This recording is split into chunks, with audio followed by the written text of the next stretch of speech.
topic is matter in our surrounding. तो basically what is matter, इससे पहले हम जानते हैं what is surrounding. So basically surrounding is anything which is around us. Example lake, bridge, building, etc. कोई भी चीज जो हमारे सराउंडिंग में etc. अब क्वेश्चन ये उठता है व्हाट इज मैटर.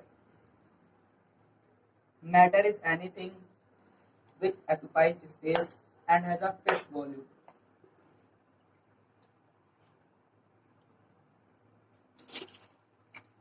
कहने का मतलब ये है कि कोई भी चीज यूनिवर्स में जो एग्जिस्ट करती है वो बनी होती है मैटर से. अब बढ़ते हैं फर्स्ट टॉपिक की ओर, classification of matter.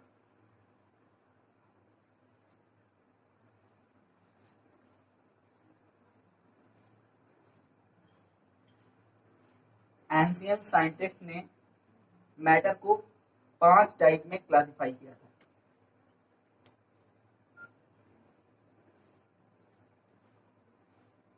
Fire, water, earth, sky और हमारा आखिरी हो गया एयर, यानी कि अग्नि,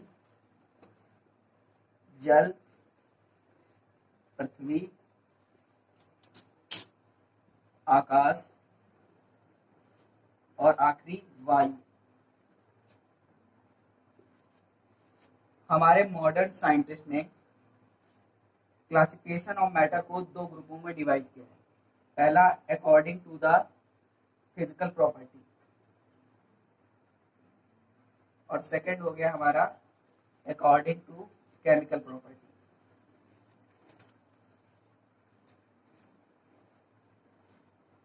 फिजिकल प्रॉपर्टीज के अकॉर्डिंग मैटर को 3 ग्रुपों में क्लासिफाई किया गया है.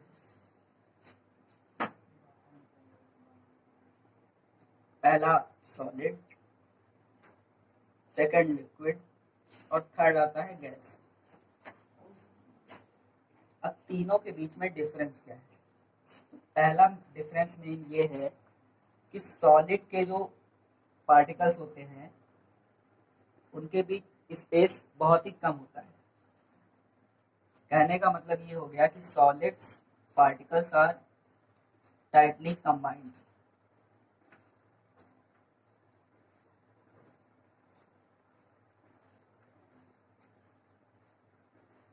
सपोज दैट ये एक मैटर है, तो ये मैटर कई सारे छोटे छोटे पार्टिकल से बना होता है. तो अब इसमें क्या होता है कि इनके बीच में स्पेस होता है. Liquids particles are loosely combined. देखिए लिक्विड जो होता है वो फ्लो करता रहता है, तो उसके जो पार्टिकल्स होते हैं वो थोड़ा लूज होते हैं.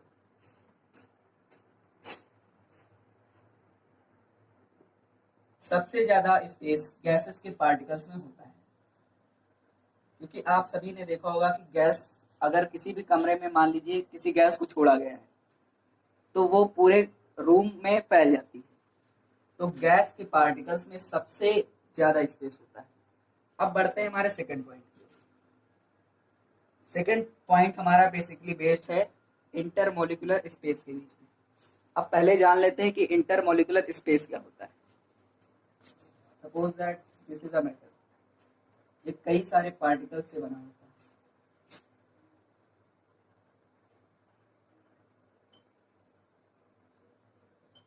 अब इन पार्टिकल्स के बीच में स्पेस होता है, इसी को कहते हैं इंटरमोलिकुलर स्पेस.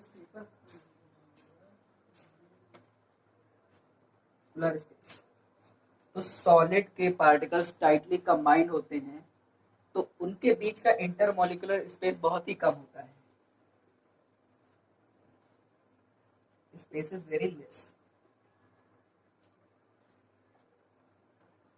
अब बढ़ते हैं लिक्विड की ओर.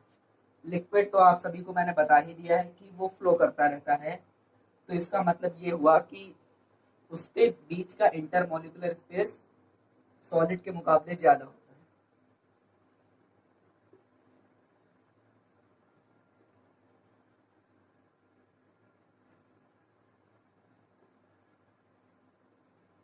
और गैस में इंटरमोलिकुलर स्पेस बहुत सबसे ज्यादा गैसेस में होता है इंटरमोलिकुलर स्पेस, क्योंकि वो फ्रीली मूव करती रहती हैं, इसलिए उनके बीच का इंटरमोलिकुलर स्पेस बहुत ज्यादा होता है।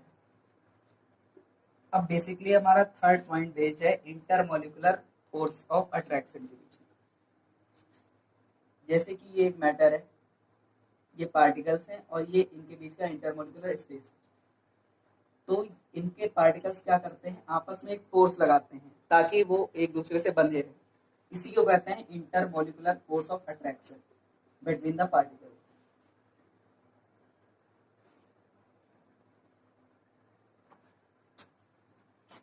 जैसा कि मैंने आप सभी को पहले ही बताया है कि सॉलिड के पार्टिकल टाइटली कंबाइन होते हैं, तो इसका मतलब ये हुआ कि सॉलिड सॉलिड में intermolecular force of attraction between the particles is very much high.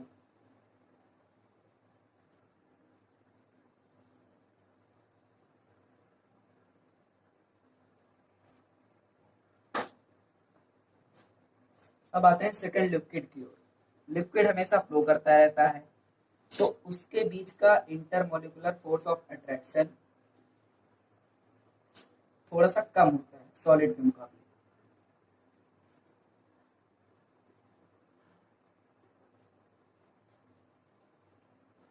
Gases में इंटरमोलिकुलर फोर्स होता ही नहीं है, या यूं कह ले कि बहुत ही लीस्ट होता है।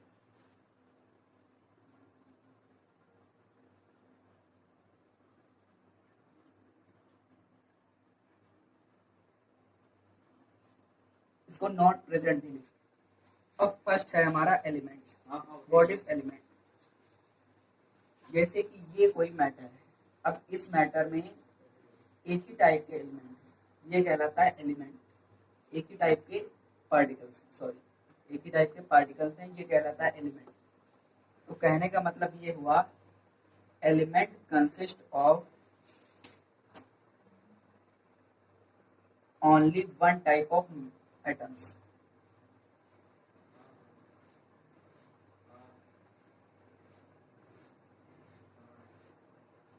सेकेंड पॉइंट ये होगा कि एलिमेंट्स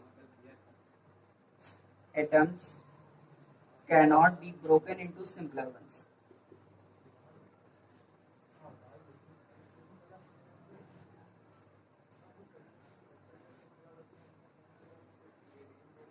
और इसका थर्ड पॉइंट ये होगा कि elements can exist in form of either atom, example argon, or either in the form of molecule, example nitrogen.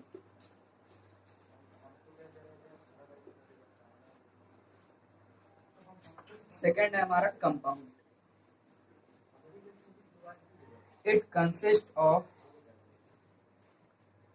To or more matter, sorry atom of different elements.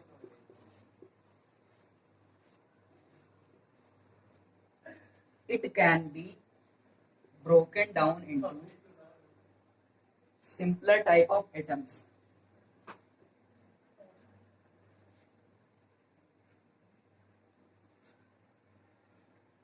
Into simpler type by chemical process, not physical process.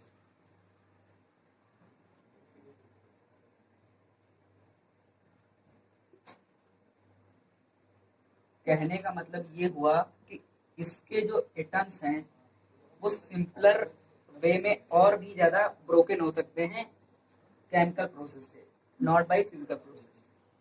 Third point ये हुआ कि it always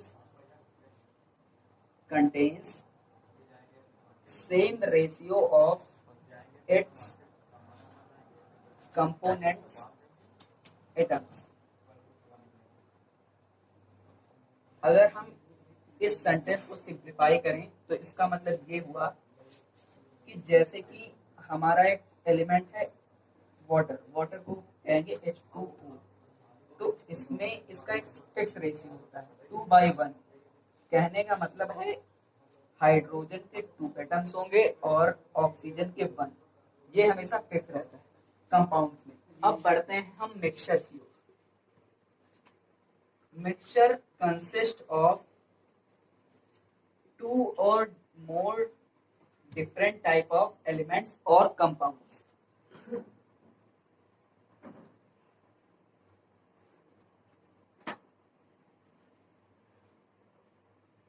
second point ये होगा, it can be separated into its elements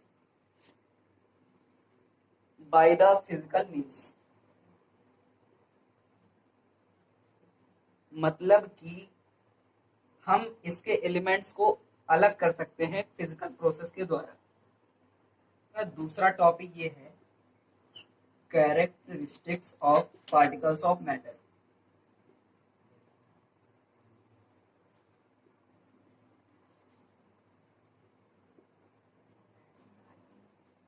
तो first हमारी characteristic है कि particles of matter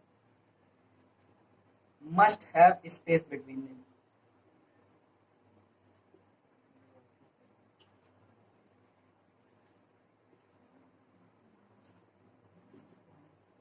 मतलब कि कोई भी मैटर हो उसके बीच में चाहे कम हो या ज्यादा स्पेस रहना ही रहना है। हमारा ये है कि पार्टिकल्स ऑफ मैटर और are always in state of continuous movement.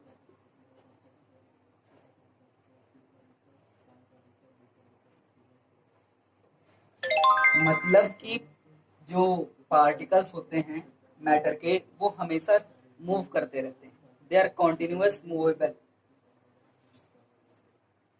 इसका मतलब ये हुआ कि उनके बीच में काइनेटिक एनर्जी वर्क करती है। As the temperature rises the kinetic energy between the particles of matter increases and thus they move faster। Third point ये हुआ, particles of matter attract each other।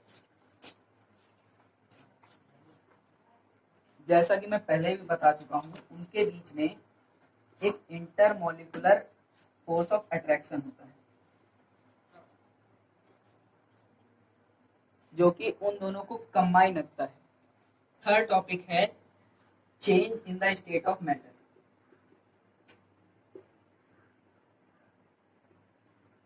जैसा कि मैंने आप सभी को बताया, according to the physical property matter 3 ग्रुपों में क्लासिफाई होता है, सॉलिड, लिक्विड एंड गैसेस। और अब हम इसके अंदर आता है interconversion of state of matter.